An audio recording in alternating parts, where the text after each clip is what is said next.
Welcome to Relation Tales. Please like this video and subscribe Relation Tales.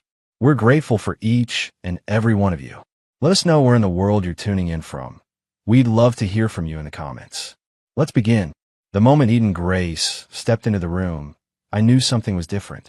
Not by the way she smiled, that was still flawless, but by the way her eyes didn't stay on mine long enough. 8 years of marriage, and suddenly she couldn't hold a gaze for more than a few seconds. I'm Nathan Cole, 39, architect. Simple, structured, boring even, according to Eden. But I built a life around stability because I knew how easily things could fall apart. She used to say I made her feel anchored. "You're my calm in a world of noise," she whispered once during a stormy night on our 4th anniversary, her hand against my chest like it was the only solid thing in her life. Now, she barely touched me at all.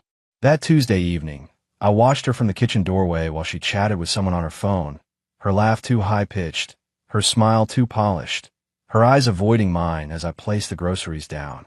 She turned her back to me like I wasn't even there. "Who was that?" I asked gently, no accusation. "Work," she said. One word. Sharp. Final. I want to believe her. I really did. But I wasn't blind anymore. And I was done pretending. That night, I checked her messages for the first time in our marriage. I didn't install spyware. I didn't hack anything. She just left her laptop open, unlocked, and glowing on the kitchen counter while she showered. I wish I could say I hesitated, but I didn't. The chat thread was labeled Mark, client. It wasn't a client. It was Mark Reynolds, her ex-boyfriend from college. A self-made entrepreneur now running a PR consultancy in New York. And the messages weren't professional. They were drenched in innuendo, late-night confessions, little nostalgic flirts that turned slowly into things neither of them could deny anymore. "You still wear that perfume? The one that made me lose my mind back in junior year." "Don't tempt me, Reynolds," she wrote. "Nathan already thinks I'm staying late for client meetings." "You are," he replied. "Just not the kind that comes with invoices." And then there were the pictures. Nothing explicit, but close enough. A slow burn of betrayal through a screen. My stomach churned. I didn't yell. I didn't confront. I just closed the laptop and went upstairs. When she emerged from the shower, wrapped in a towel, humming to herself like nothing was wrong, I stared at her like I was looking at a stranger. "You okay?" she asked, towel twisting her wet hair. "Yeah, I lied. Just tired." That was the moment everything cracked. And from that moment on, I started planning. The next few days became a silent war I waged alone. I didn't change my routine. I still kissed Eden on the cheek every morning before work. I still cooked dinner on Thursdays. I still asked about her meetings, nodding like her vague answers made sense. But beneath the surface, I was tracking everything. Each time her smile lingered after a text. Each last-minute client dinner she claimed to attend. Every night she came home smelling like whiskey and cologne that wasn't mine. I kept a folder, a literal one, tucked behind the furnace in the garage. It held screenshots, call logs, hotel confirmations under Evie Green, her alias from college. It wasn't just one night. It was a pattern, a routine, a second life built on lies and convenience. I didn't confront her because I wasn't done watching. I wanted to see how far she'd go. I needed to know the full depth of the betrayal before I struck. That Friday, I called in sick from work and followed her. She said she had a brand pitch for a medical startup in the city. I watched her slip into a navy blue dress, the one she only wore when she wanted to feel powerful. Not seductive, commanding. She kissed my cheek like always. Said she'd be back by 7. She didn't know I was parked 3 cars behind a rideshare. She didn't know I watched her enter a downtown boutique hotel with a man whose arm slid around her waist like it belonged there. She didn't know I waited 6 hours just to see her come back out, hair slightly undone, laughter loose, her hands slipping down his back before they kissed beside the valet. That image didn't burn. It solidified me. I drove home, packed a small bag, and checked into a hotel of my own. I needed space. Not to sulk, but to think. What I wanted was clarity. Revenge didn't thrill me. It was beneath me. But justice? That was a different story. That night in the hotel, I began building my exit. Step 1. Meet with a discreet divorce attorney. I found one through a private referral from my firm's HR partner. A woman named Darcy Lambert. Tough, calculated, and precise. She didn't flinch when I told her I wanted to file without drama. I want her to be stunned, not dragged, I said. Darcy smiled. You're looking for the kind of silence that feels like a slap. Exactly. We planned every step. But still, part of me wanted to hear Eden say it, to admit it, to look me in the eyes and choose him again, knowing what it meant. That opportunity came sooner than I expected. 1 week later, she sat across from me at dinner, pushing spinach around her plate with her fork. Nathan, she said, not meeting my gaze, Mark invited me to a private retreat. It's work-related, but it's in Tahoe. I'd be staying with the team. I think I should go. A flicker of heat ran through my chest, but I kept my voice steady. You'd be staying with him. It's not like that, she said too quickly. It's a networking thing, and you've always said I should take more risks. I said you should grow your business, I replied, not crawl back into the past and call it progress. She sighed, looking away. You're not stopping me, she asked. I stood, walked around the table, and pressed a kiss to her forehead. No, I said softly. But if you go, Eden, don't come back. She blinked, like I'd hit her without raising my hand. But she didn't protest. She left 2 days later, packed like it was a vacation, humming her usual song as she checked her lipstick twice in the mirror. She gave me that same cheek kiss. But when the door clicked shut behind her, I didn't flinch. Instead, I moved quickly. The locksmith arrived at noon. The moving van an hour later. Her things, carefully boxed, labeled, and sent to her sister Celia in New Hampshire. By sunset, our home didn't look like she'd ever existed. The bedroom was bare, her office desk empty. Not a single framed photo with her face in it remained on the walls. I slept soundly for the first time in months. And when she returned early, suitcase in hand and confusion written all over her face as the lock refused to turn, when her voice cracked through the intercom, asking me to open the door, I didn't even get up from the couch. I just whispered to myself, you made your choice. And then I waited, because what came next would change everything. I watched Eden through the peephole for almost a full minute. She pressed her forehead against the door, her fingers trembling as she knocked again, softer this time, like the desperation had finally settled in. I didn't open it. I didn't even move. I let her feel what silence tasted like. When her phone call started, I muted my cell. When her texts came, I left them unread. I wanted her to sit with the mess she made, to look around and see just how empty everything felt without the lies to cushion her. By nightfall, she was pacing outside. Then came the voicemail. I didn't mean to listen. I hovered over the notification, thumb twitching with hesitation. But some part of me, the part that still wanted to understand why, gave in. Her voice hit me like a knife. Nathan, she whispered, please, I need to tell you something. I wasn't going to say anything because I thought I could manage it. But I can't. I messed up. There was a long pause. Mark, that night, it wasn't just a mistake. It was worse. I was drunk, and everyone had gone to bed, and I thought I could just stay downstairs and ride the buzz. But he didn't leave. He stayed. He brought me another drink. He played that old song from college and said I hadn't changed at all. Another pause. A sharp inhale. I should have walked away. I know that. But I didn't. And then, her voice cracked. He recorded it. Nathan. I didn't know until the next morning. I was still half asleep, and he showed me his phone with that smug look he always had back in college. He said if I didn't want you to know, I should keep quiet. And I did. I let him win. Her breath hitched. I could hear her try to hold it together. But it wasn't love. It wasn't passion. It was control. I was stupid. And now he's threatening to send it to you. To my parents. To my firm. Silence. Then sobbing. I came back early because I knew I couldn't live with myself. But you've already erased me. You told me what would happen, and I crossed the line anyway. I deserve this. But please talk to me. Let me in. I'm not asking for a second chance. I need to know you don't hate me. She hung up, and I stood in that living room, phone still in hand, staring at the door she once walked through like she owned the place. But not this time. This time, I was the one with power. The next morning, I called my lawyer. Do we have cause for emotional distress, digital blackmail, anything? I asked. Darcy didn't hesitate. For the voicemail. We can start building a case. But more importantly, you're protected. This guy won't have a leg to stand on if he releases anything without consent. I thanked her and hung up. That day, Eden sent flowers. Then cupcakes. Then a letter in her handwriting, slanted, shaky, pages stained with what looked like tears. I didn't read it. I boxed it with the rest of her things. Because it wasn't about forgiveness. It was about dignity. She could beg. She could cry. She could admit every last mistake. But the truth was, I wasn't hers anymore. That weekend, Mark Reynolds vanished from social media. No updates. No posts. His agency's website went down. Rumors circled online. Harassment, NDA violations, and something about a whistleblower complaint. Eden might have turned him in. Or maybe he just ran. Either way, I didn't care. She texted again that Monday. I reported him.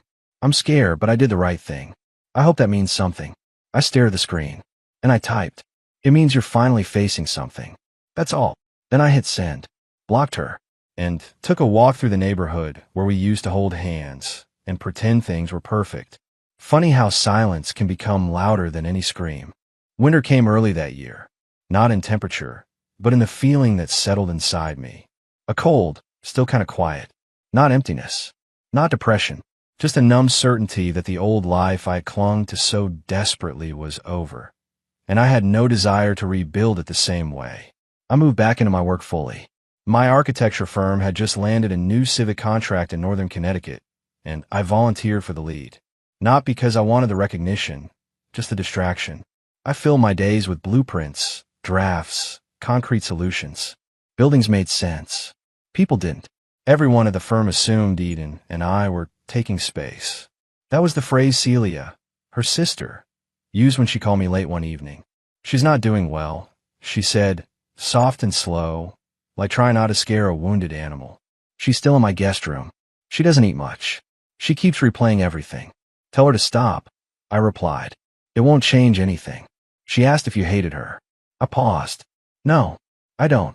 That's the problem. Hate's a shortcut. She needs to feel the long road. There were times I almost relented. When the house felt too big.